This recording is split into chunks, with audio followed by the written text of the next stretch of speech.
सल्लल्लाहु ताला अलैहि वसल्लम का फरमान आलीशान है कि आगाह हो जाओ, जिस्म के अंदर गोश्त का एक ऐसा टुकड़ा है, सबके जिस्म के अंदर गोश्त का एक ऐसा टुकड़ा है कि अगर वो सही हो गया तो पूरा जिस्म सही है, और अगर वो बिगड़ गया तो पूरा जिस्म बिगड़ जाएगा।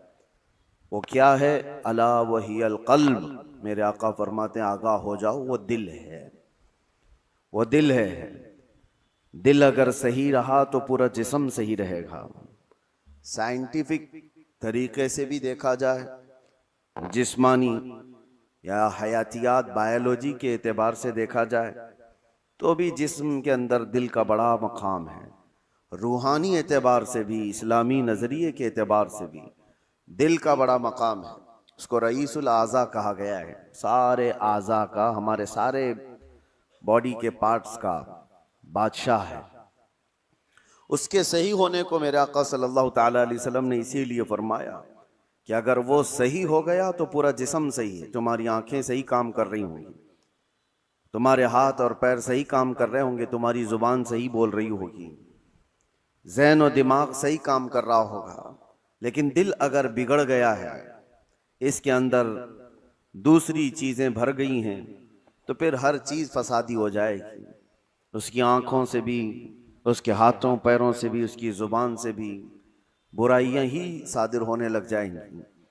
तो इसीलिए औलिया इकराम के मदरसे में ख़ास तौर पर दिल की सफाई पर तवज्जो दी जाती थी, जिसको तज़किये क़ल्ब कहा जाता है, तस्फ़िये क़ल्ब कहा जाता है। सफाई, दिल की सफाई और दिल की पाकीज़गी, ये बहुत ज़रूरी चीज़ है।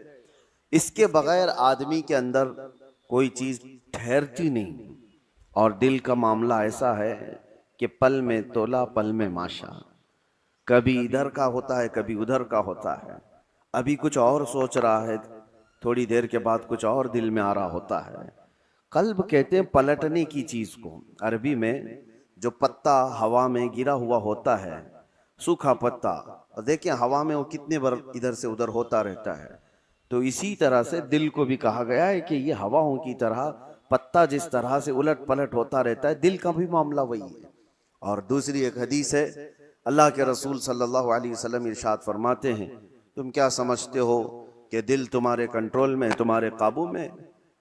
इन्नल क़ल्ब बैन इस्बाइर रहमान, बेशक दिल अल्लाह की दो उंगुश्ते कुदरत के बीच में है, जिस तरफ चाहे रब ताला उसे घुमा दे।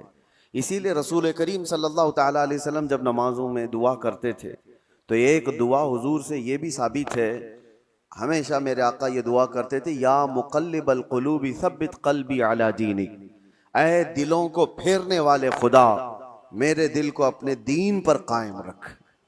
ये दुआ आप भी किया करें कि रसूल करीम सल्लल्लाहु ताला अलैहि वसल्लम ने हमें तालीम दी है इस चीज़ की कि दिलों को फेरने वाले खुदा, आज तो दिल तेरा, आज तेरी तरफ से दिया हुआ ये दिल इस्लाम पर है, ईमान पर है। क्या पता कल का आने वाला दिन इस दिल को किस तरफ फेर दे। आने वाले हादसात दिल के अंदर क्या चीज़ें फैला दें, क्या चीज़ें डाल दें। अच्छे अच्छे लोगों को बिगड़ते हुए देखा है। इसीलिए हमेशा इस बात की तरफ रहें कि अल्लाह तबारक व तआला हमारे दिल को अपनी दीन पर और अपनी इबादत पर कायम रखे। दूसरी चीज़, ये कल्ब के मुतालिक कुरान ने क्या कहा? अल्लज़ीना आमनू व तत्मइन्नु क़ुलूबुहुम बिज़िक्रिल्लाह। हाँ, ये दिल का इत्मीनान कहाँ से है? आज पता है आपको, पूरे वर्ल्ड में, दुनिया में सबसे ज्यादा कॉमन चीज जो बीमारी है लोगों को, वो दिल की बेचैनी, दिल की घबराहट। अब उसको बायोलॉजी के एतबार से ब्लड प्रेशर कहा जाए, बीपी कहा जाए कि खून का दौरान इसमें प्रेशर ज्यादा हो जाता है। ये सारा का सारा मामला दिल से ही तो है। उसको साइंसी नजरिए से देखने वाले लोग अलग अलग तरीके से समझते हैं कि दिल के अंदर चिकनाहट ज्यादा आ गई, खून में मोटापा आ गया है, ब्लड जो है वो थोड़ा सा थिक हो गया है, जिसकी वजह से दौरान खून कम हो गया और प्रेशर बढ़ता गया और बीपी आ गया, अटैक आ गया है, फला फला चीजें। इसको बायोलॉजी के एतबार से देखने वाले। लेकिन सूफिया इकराम फरमाते हैं जब जब गुनाह ज्यादा होते हैं दिल के ऊपर दौरा बढ़ जाता है, दिल की बेचैनी और घबराहट बढ़ जाती है। जब कभी दिल के अंदर बेचैनी और घबराहट हो तो सूफिया इकराम फरमाते हैं सबसे पहले तौबा करो, तौबा करो, अल्लाह करीम की बारगाह में अपने आंसू बहाओ, देखना दिल तुम्हारा हल्का हो जाएगा। और कुरान क्या कहता है? कुरान ये कहता है जो ईमान वाले लोग हैं उनके दिलों का इत्मीनान अल्लाह के जिक्र से होता है। अला बिज़िक्रिल्लाहि तत्मइन्नुल कुलूब, आगाह हो जाओ अल्लाह के जिक्र से दिलों को सुकून मिलता है। और यहाँ हाल ये है कि जो ईमान वाले हैं वो महीनों हो जाता है अल्लाह का जिक्र नहीं करते, तो फिर दिल को उन्होंने बेचैन ही तो रखा है, दिल को ग़िज़ा नहीं दी है, दिल को ऐसी आवारा छोड़ रखा है। अरे मियाँ, जिस्म को सुबह से लेकर रात तक खाना न दो तो ये निढाल हो जाता है, चक्कर आने लग जाते हैं।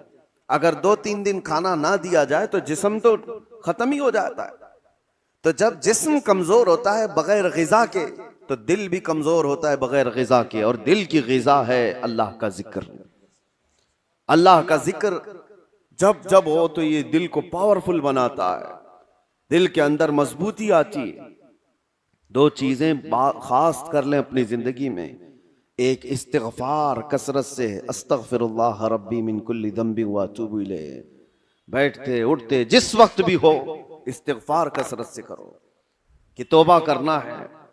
न जाने हमारी आंखें अभी क्या करके आई हैं, पता नहीं हमारे हाथों ने क्या कर दिया, हमारी जुबान ने क्या किया। दिन भर की खताएं ये बढ़ती बढ़ती चली जाती हैं। और एक हदीस ये भी है कि जब इंसान पैदा होता है ना तो उसका दिल बिल्कुल साफ शफाफ आईने की तरह होता है, साफ शफाफ होता है आईने की तरह। जब वो गुनाह करता है तो एक काला धब्बा उसके दिल पर लगा दिया जाता है, एक धब्बा। फिर दूसरा गुनाह करता है, दूसरा धब्बा, तीसरा गुनाह करता है, तीसरा धब्बा। तो ये धब्बे, ये दाग बढ़ते बढ़ते बढ़ते फिर पूरे दिल को काला कर देते हैं, पूरा दिल सियाह हो जाता है। और जब दिल काला हो जाए तो उसकी अलामतें ये बताई गई हैं कि मस्जिद में ज्यादा देर बैठने का मन नहीं करता, कुरान ज्यादा देर पढ़ने की तबीयत नहीं चाहती, जल्दी से कुरान बंद कर दो, जल्दी से मस्जिद से निकल कर भाग जाओ, नेकियों की तरफ उसकी रग़बत नहीं होती, जेब में पैसे होंगे लेकिन किसी को खैरात करने का दिल नहीं करता। तो ये दिल के काले होने की अलामात हैं, सियाह होने की अलामात है। ये एक्सरा मशीन से और सोनोग्राफी से मालूम होने वाली चीजें नहीं है। ये अल्लाह के नबी सल्लल्लाहु तआला अलैहि वसल्लम ने बयान फरमाया। अब उसकी इलाज की तरफ हमें तवज्जो देनी है। आज दुनिया ने हमारे दिलों को अपने रंगीन गुनाहों से सियाह कर ही दिया है। देखें हम सुबह से शाम तक जिन कामों में मसरूफ हैं, अब आज सबसे ज्यादा हमारे पास कोई चीज मशगूल है तो वो हमारा टीवी स्क्रीन, मोबाइल स्क्रीन। न जाने वो किन किन चीजों को दिखाते हुए हमारी आंखों को खरीद जाते हैं, कंट्रोल भी नहीं रह पाता। इसीलिए दिल पर बोझ बढ़ता जा रहा है। जिसको आप टेंशन कहते हैं, जिसको आप लोग डिप्रेशन कह रहे हैं, ये सिर्फ हादसात का या फिर दुनियावी किसी खसारे का टेंशन नहीं है। ये दिल का सियाहपन दिमाग पर बोझ बना देता है, भारी हो जाती है तबीयत। कुछ लोगों को घरों में तबीयत नहीं लगती कि बैठने का भी मन नहीं कर रहा, खाने का भी मन नहीं कर रहा, किसी से बात करने का भी मन नहीं कर रहा। ये बहुत अपर लेवल पर आ गई चीज कि उसकी दिल की बेकरारी बहुत बढ़ गई है, घबराहट बहुत ज्यादा बढ़ गई है। इसीलिए हम सूफिया इकराम को देखते हैं, जब जब कभी किसी के दिल की बेचैनी बढ़ जाती, घबराहट बढ़ जाती, तो वो किसी अल्लाह वाले की बारगाह में चले जाते थे, सूफिया इकराम की बारगाह में चले जाते, आस्थानों पर चले जाते, अल्लाह का जिक्र करते, फिर वो अपने दिल की पाकीज़गी लेकर के वापस लौटते हैं। वजह क्या है? अब मैं इलाज की तरफ आता हूं कि दिल को पाक करना है तो क्या चीज चाहिए। कई इलाज है, उसमें सबसे पहला तो जिक्र इलाही। अल्लाह के रसूल सल्लल्लाहु तआला अलैहि वसल्लम ने जो फरमाया उसको भी मैं आपके सामने रखता हूं। पहले हम चल रहे हैं कि इस्लाम में हर चीज के पाक करने का तरीका बताया गया। कपड़े पर अगर नजासत लग गई तो पाक करने का तरीका है, नजासत, पेशाब, पखाना, किसी भी चीज की गलाजत लगी हो तो उसको पाक करने धुलने का तरीका है। कपड़े को 3 बार धो, 3 बार निचोड़ो, अच्छे से सुखाओ, कपड़ा पाक हो जाए। बर्तन में नजासत लग जाए तो उसके पाक करने का तरीका है। अगर पानी की बाल्टी में कोई नजासत गिर गई, उसको पाक करने का भी तरीका है। फिक़ह में सबके, कुएं में नजासत गिर गई, कुआं था उसमें चूहा गिर गया, बिल्ली गिर गई, बकरी, कुत्ता, जो भी जिस साइज का है उसके सबके मसले मौजूद हैं। कितने डोल पानी निकालने पर यह पानी पाक हो जाएगा। जमीन के पाक करने का भी तरीका है। जमीन पर अगर नजासत लगी, मिसाल के तौर पर किसी जानवर ने लीद कर दिया, गोबर कर दिया, अब नजासत तो लगी है, उसको पाक कैसे किया जाए? तो फिक़ह का कानून है कि जोर बारिश हो जाए या आप तेजी से उस पर पानी बहाओ और फिर तेज धूप पड़ जाए, जमीन सूख गई तो वो जमीन पाक हो गई, क्योंकि अब उसको निचोड़ा नहीं जा सकता, जमीन तो जहां है वही। तो उसका कानून ये है कि तेज बारिश हो गई और तेज धूप पड़ गई, सूख गई जमीन, तो पाक हो गई। बारिश नहीं है तो तेज पानी मार दिया और उसके बाद धूप लगना जरूरी है, तेज धूप उसको लगी हो तो जमीन पाक हो गई। तो ये नजासतों से पाक करने के तरीके। अब आइए मैं आपको बताता हूं, दिल पर नजासत लगी हो, ये कैसे पाक किया जाए? गुनाहों के धब्बे लगे हों, इसमें न जाने लालच, गीबत, कीना, बुग़्ज़, अदावत, न जाने क्या क्या चीजें भर गई हों, ये नजासत पाक करने का तरीका क्या है? मौलाना जलालुद्दीन रूमी मसनवी शरीफ के मुसन्निफ फरमाते हैं, दिल को पाक करने का तरीका वैसी ही है जैसे जमीन को पाक करने का तरीका है। जमीन को पाक करने के लिए तेज बारिश का हो जाना और तेज धूप का पड़ जाना काफी होता है कि जमीन पाक हो जाती है। दिल को पाक करने के लिए जिक्र इलाही की बारिश होना चाहिए और किसी शेख कामिल की तेज निगाह पड़नी चाहिए, दिल पाक हो जाता है। जिक्र इलाही की बारिश हो तो पानी की तरह इसको धुल देता है और उसके बाद किसी शेख कामिल अल्लाह वाले की नजर उस पर पड़े तो फिर उसका दिल इसी तरह से सूख करके पाक हो जाता है जैसे जमीन पाक हो गई। आज हमारे लिए यही तो मसला है कि हम अपना वक्त अपने दिल की पाकीज़गी के लिए नहीं निकाल पाते, हमारे पास ये वक्त ही नहीं रह गया। हाँ, अगर जिस्म के अंदर कोई बीमारी आ गई तो फिर भागेंगे, दौड़ेंगे, डॉक्टर्स के पास इलाज कराएंगे। मेरे अजीजों, ये बेचैनी और बेकरारी और घबराहट का इलाज उनके पास भी नहीं है।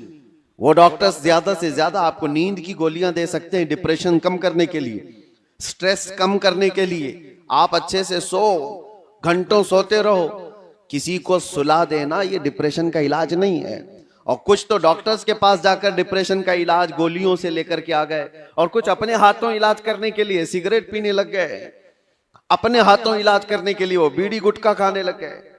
उनको ये लगता है कि जैसे ही डिप्रेशन होगा, टेंशन होगा, सिगरेट फूंकूंगा तो टेंशन फ्री। उससे 2 कदम आगे बढ़कर कुछ लोग शराब की तरफ चले गए, उससे आगे कदम बढ़कर के चरस, अफयून, गांजा इस पर चले गए। इन सब से पूछो तो एक ही जवाब देते हैं, टेंशन फ्री हो जाते हैं ये लेकर के। सिगरेट वाला भी, शराब वाला भी, चरस गांजे वाला भी, उसको ये लगता है कि ये लेने के बाद ऐसा लगता है मैं हवाओं में उड़ रहा हूं। उसके बाद नशा उतरने के बाद फिर क्या होता है? ये तो उस तरह से है खुजली की बीमारी, जब तक खुजाते रहो अच्छा लगे, हाथ छोड़ दो तो फिर जलन शुरू हो जाए, चमड़ी छिल जाए। गुनाहों का यही मामला है, करने के वक्त थोड़ी सी लज्जत, लेकिन वो बड़े दाग धब्बे छोड़ जाते हैं, बेचैनी और बढ़ जाती है, घबराहट और बढ़ जाती है। मैंने तड़पते हुए लोगों को देखा है जिनको नशा नहीं दिया गया, जो नशा के एडिक्ट थे, उनको अगर अचानक रोक दिया गया तो फिर वो हाथ पांव ऐसे मारते हैं कि उनके हाथ में चाकू आ जाए तो किसी को मार भी डालें, उनके पास जो कुछ भी आ जाए वो सामने वाले को कत्ल भी कर दें अपने नशा के लिए। वजह क्या है? दिल को इतना बेचैन और बेकरार कर दिया उन्होंने दुनियावी ये गलाजतों से इलाज करने के चक्कर में कि वो दिल की बेचैनी हाई लेवल पर बढ़ गई। दिल की बेचैनी और बेकरारी नशा से सही नहीं होती, दिल अल्लाह का बनाया हुआ है, ये रहमान का बनाया हुआ है, इलाज भी उसी के जिक्र से मुमकिन है, अल्लाह ही के नाम से ये दिल को सुकून मिलता है। इसीलिए मौलाना जलालुद्दीन रूमी रहमतुल्लाह ताला अलैह एक बात और भी कहते हैं, खाने काबा देखा है? खाने काबा, तवज्जो चाहता हूं, खाने काबा इतना मुअज्जम, इतना मुकद्दस है कि उसके लिए करोड़ों मुसलमान पूरी दुनिया के अतराफ व अकनाफ से आकर तवाफ करते हैं, बोसे देते हैं, सीना लगाते हैं। ये खाने काबा अल्लाह का घर है, लेकिन मौलाना रोम फरमाते हैं है तो काबा, ये इब्राहिम खलीलुल्लाह की बनाई हुई इमारत है, इब्राहिम खलीलुल्लाह अलैहिस्सलाम की बनाई हुई इमारत है काबा। और वो कहते हैं कि काबा बिनाए खलीले अतहरस्त, वो दिल गुजरगाहे रब्बे जलीलस्त। लेकिन दिल जो है मोमिन का दिल, अल्लाह के रसूल ने फरमाया कल्बुल मुमिन अर्शुल्लाह, मोमिन का दिल अल्लाह का अर्श होता है। काबा इब्राहिम खलीलुल्लाह ने बनाया, दिल तो रब्बे जुल जलाल ने बनाया। तो कहा है मौलाना रोम ने कि काबे से भी अफजल है मोमिन का दिल, काबे की बेहुरमती उससे बढ़ करके मोमिन के दिल की बेहुरमती है। मोमिन के दिल का मकाम और भी बुलंद किया गया। इसीलिए मेरे अजीजों, हुजूर पाक सल्लल्लाहु तआला अलैहि वसल्लम ने जो फरमाया इत्तकू फिरासतल मुमिनी फइन्नहु यंजुरु बिनूरिल्लाह, इसका मतलब क्या है? हुजूर ने फरमाया मोमिन की फिरासत से डरो, इसलिए कि जब वो देखता है तो अल्लाह के नूर से देखता है। ये किसके लिए फरमाया गया? वो मोमिन सालेह जिसका दिल पाक है। होता क्या है मैं आपको बताऊं,